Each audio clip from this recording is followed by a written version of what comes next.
And good evening. And I gotta get back in the camera view here so that, yeah, see, oh, I'm wearing a camo shirt and a green screen. It don't work for me. It worked about an hour ago.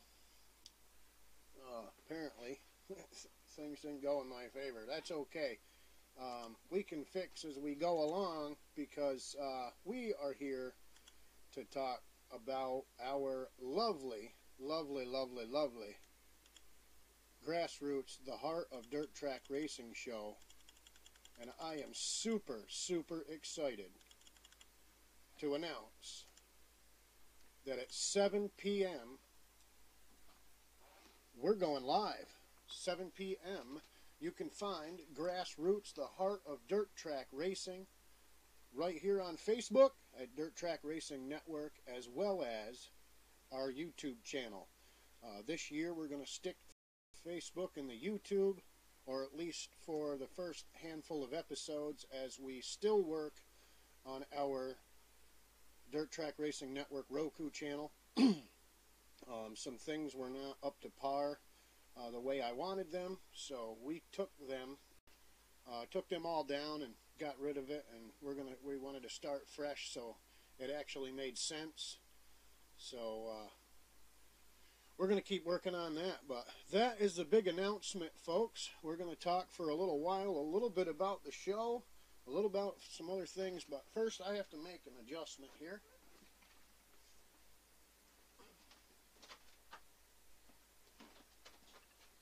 See if maybe y'all can see me a little better. No, of course not. See, I told you, we're going to have to mix the stuff as we go along, because I was building this awesome, lovely backdrop as I was loading us up and going live. So we're going to fix things as we talk and go along, and I think maybe it'll be worth it, because I think you guys will get to see kind of like how Richie works, I guess. That's why I am the mad engineer, so to speak.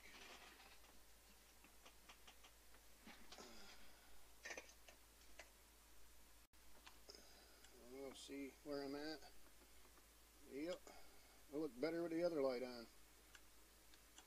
So we'll turn that other light back on. Just kind of be a little bright. That's okay with me. I'm good with it. As long as you can get along with me. I hope you can get along with me anyway. Like I said, I'm working on it as we go along, so just bear with me, folks. But regardless, we're just still going to have some fun. And I can do a little bit of this, a little bit of that. And I think not too bad, not too bad. I think I can get away with that. At least I hope anyway. We're going to go there. It's alright. All's well that ends well, I suppose. I look alright. Don't look in the mirror, right?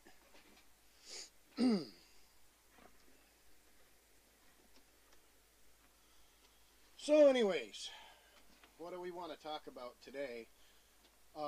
So many different things going on for the 2018 season. I don't know if I'm coming or going, if I'm left or right, but I know for a fact, weather permitting and our ground drying up, next weekend is the opening of our season for our lovely tracks here in upstate New York. So I would imagine, that's right folks, I would imagine that probably within the next few weeks you can see our Wheel People with Ed Lamberton return. I'm certain he'll be coming back from Florida. I'm certain that you guys are all looking forward to that, at least, because Dairy Frost will be open. There's two things when Ed Lamberton comes back from Florida. There's ice cream and there's Wheel People. Can't go wrong there, I suppose. So Wheel People will be starting back up Tuesday nights. We're floating a show around. It's been a regular for Tuesday nights, but we're working on some schedule conflicts We're changing some things around. We're just trying to get all of the scheduling locked down for everyone so that it works with everybody's jobs and everybody's stuff. But for now, we're floating around the International Women's Motorsports Association show with Melinda Russell, Dirty Girls. That's a wonderful show. She interviews some girls that are involved in dirt racing, and some of the girls she does also do some asphalt racing and some other stuff. But it's an excellent show. She's had some really good guests on. One of her guests a couple weeks ago actually raced with Richard Childress Racing, I believe in a late model series of some sort, and actually raced alongside Kyle Larson and another gentleman, which I didn't catch in the show. But if you'd want to watch that episode, kind of float back in our videos there and check it out, and look for one of the Dirty Girl episodes. You'll definitely get to hear her. We've got a ton of stuff going on this year. Wednesday nights, I'm really still working on the possibility of getting our lovely Mr. Hazer on the air. Him and I have been talking about it. We have been making some discussion. The difficult issue there, unfortunately, is the simple fact that his health is not wonderful, my health is not wonderful, and we have got some things to square away here via studio to make things work for his show. So it's in the works, it's in the running. We were really planning on starting things up over the winter. However, both our healths didn't work out. My health took a downturn as well as his, so everybody's working on things, and we're praying for everybody to stay healthy and stick around, because we got a heck of a race season coming along, and I'm looking forward to a hell of a 2018. We've got Scott Tousley jumping in the number 23 car, I guess, at Albany Saratoga Raceway, from what I understand, or at least that was the latest news. We're not quite sure exactly how everything's going to work out there. But we're looking forward to seeing that youngster get into a pro stock race car. I spoke with Derek McGrew. Of course, the interview didn't go as well as I planned over there at the mall. Unfortunately, my audio was not working correctly because of phone service. Because we were able to talk to cousin Luke and got some real good stuff about his program this year with the Classic Muscle Parts car. With the throwback scheme. I don't know about you folks, but I gotta say I like the paint scheme on some of the new cars there this year. But the big news that I got at the mall shows was seeing the number 26 car of Derek McGrew Jr., a youngster 11 years old, jumping into a Sportsman car, 602 crate motor. So that is going to be something to see, him come up from the slingshots. He's raced worldwide. He races here in the United States in the slingshots, but he was also racing in Australia over the winter a couple of times down there in his slingshot. So him making a move from the slingshot up to the Sportsman's car, that was huge news at the mall. Quite a bit of a surprise. And I'm not quite sure how that's going to work, but I'm looking forward to it. It's good luck to him, and good luck to his program and his team. And his dad does really, really good. They get after everything, and they really chase down the program they're looking to work. So that's going to be a fun program to watch as he comes up in the classes. So, and that's what it's all about, folks. The grassroots, the heart of dirt track racing. It all comes down to starting them out young. And if you don't start them out young, they get in the car to begin with. And but we are launching, for those of you who just joined us, 7 p.m. tonight. Don't adjust your dials. Don't change the channel. Don't log off Facebook. Don't log off YouTube. You're going to want to watch it. You're going to want to check it out. Our very first episode, when we've worked hard on this thing. It took us a lot of time for the video production. only because I had a lot to learn, as I said yesterday in the Facebook Live video. I wasn't privy to a lot of the video production software. I've made mini videos and stuff in some softwares in the past, but the software that I needed to make this TV show a reality was definitely a challenge, and it was much different than anything I'd ever worked with. So it took me a little while to learn it and everything. I do apologize it took me so long, but with the great help, if you can look up here to my I guess it was my right, I suppose, Dirt Track Weekly. You can check him out at dirttrackweekly.com. The gentleman out there, Wally Ball in Ohio, WCTV, they have done nothing but help me in many, many ways across the board when it comes to the video production. They've done a lot of work, a lot of the commercials and a lot of the sponsor videos, and the intro work and stuff like that to the radio shows that you're watching week in and week out, and the Sooners limited modified series. All their commercial and sponsor links and videos have all come from the help of Dirt Track Weekly and WCTV. So I have a huge thank you to those. And WCTV, everybody's kind of wondering what that is and seeing that logo there up to my right. Well, WCTV is a local television station live right in Ohio that will be airing some of Dirt Track Racing Network stuff. So that is right, folks. Some of the people right here in upstate New York are going to land on television in Ohio, and they're looking forward to working with us and working with Wally. Got some stuff we got to kick up and work with, but we're definitely getting there. Dirt Fund Me to my left. Everybody kind of seen the launch for that, and we launched the, I guess, infomercial, you would say, on YouTube yesterday, so you can check all that out. Dirt Fund Me is a complete concept myself and Wally Ball from Dirt Track Weekly came up with. So it is something that is real and realistic, absolutely free for any of you drivers and teams to join. And seriously, folks, I would take advantage of it. Go ahead. I'm looking to help the drivers and help the teams. That's what it's all about. That's what Dirt Track Racing Network's mission is, and that's what Dirt Fund Me's mission is as well. It runs adjacent to our mission. We want to help the dirt track racing sport. Dirt track racers don't always have the sponsors they need.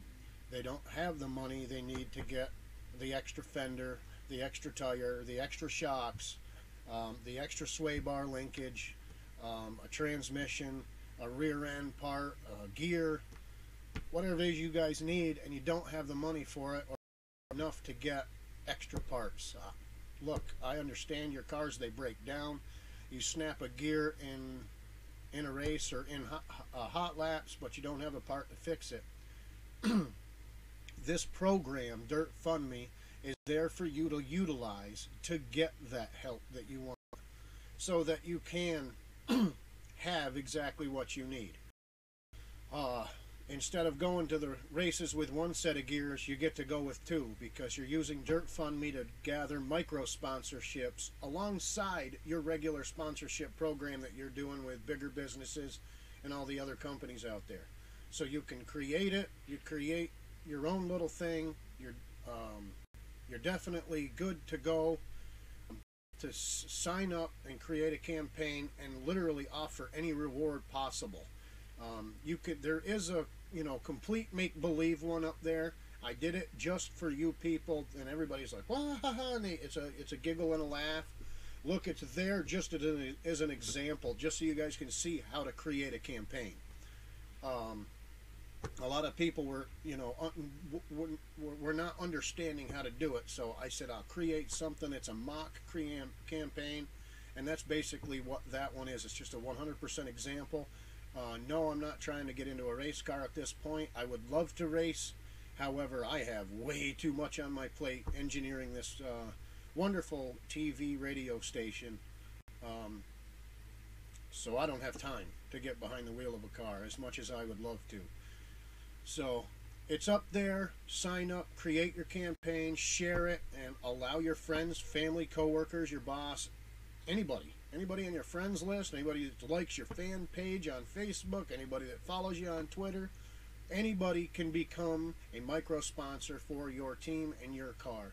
And honestly, I can't find a better thing to help dirt track racers along in that aspect. So utilize the program. It's dirtfund.me. Whatever money you get, you get in the thing. Withdraw it. We send it to you. We're working on a budgeting, management, accounting plan to make sure that we keep everything and everybody safe and secure, and just keep everything up to par for everybody, so that everything is on the up and up, so that everybody can enjoy it. And please spread it to the promoters, spread it to the other people in dirt racing and the teams, because it's open to all of you. It is Dirt Fund Me, funding dirt racing. Simple as that.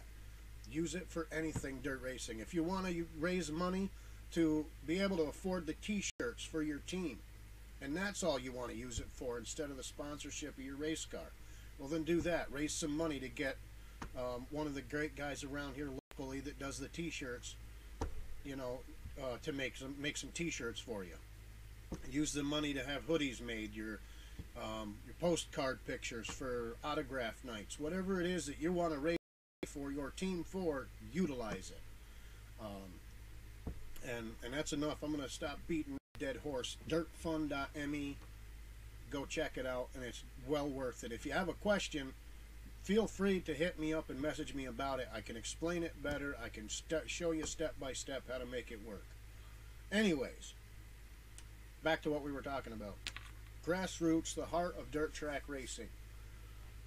You're going to see probably a 5-minute cameo of me in the show, and that is the only time you will see me most of any episode, because I wanted to create the show dedicated to the drivers, the teams, and you'll hear all of that in my cameo.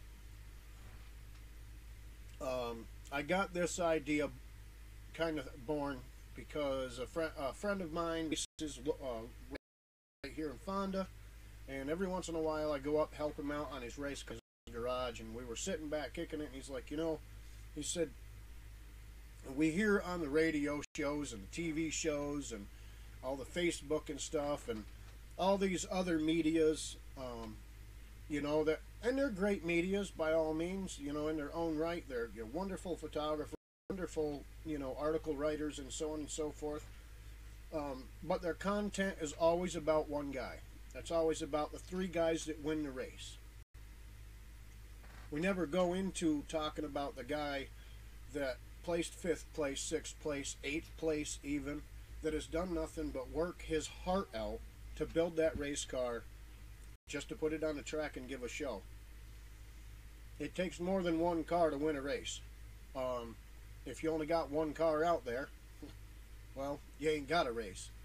So it takes all the rest of the other 8 to 12 cars, 20 cars, depending on which class you're in, for that driver to get to the front of the pack and win that race. We all know that. That's just how it goes. But the guy that placed 8th place, that spent 6 weeks building his car or fixing it or rebuilding it because he blew it up or broke down, and he's doing everything he possibly can to get it on the track every single week. Friday night, gets out of work from his full-time job, 9 to 5, busting his back all week long, stops at Napa, gets a drive shaft and 4 other parts to slam into his street stock just so he can throw it on the trailer and get to Lebanon Valley on Saturday night, or get to Fonda, or even get to, try to rush it, get out of work early at 2 o'clock, and maybe try to push it so that you can make it to Albany, Saratoga. Them are the stories that the fans want to hear. Simple as that, and that is what Grassroots, the heart of dirt track racing, is all about. We're talking to everybody. We're not talking to one specific individual that may be a champion every single week and a champion at the end of every single year. everybody knows that story. They see it week in and week out. They see it week in and week out on all the other medias. What they don't see are the ones that struggle and give it everything they've got, and just as much heart, if not more heart, than the guy that won the race. That's what we're here for. That's what we want to do. And that's the grassroots of dirt track racing. And that's exactly the story we want to tell. So I hope that is what come from our first episode. Please be nervous. Please be open to my shaky video. I'm kind of new to all of this stuff. And unfortunately, trying to chase a car down at 65, 70 miles an hour down the back stretch to get the right video, I tend to shake a little bit as I'm, chasing the car down and stuff to get the good video shot that I want. So it was my first year using my cell phone camera. Everything you see in my videos, all of my pictures, besides the ones that JB Photography helped us out with and some of the other places,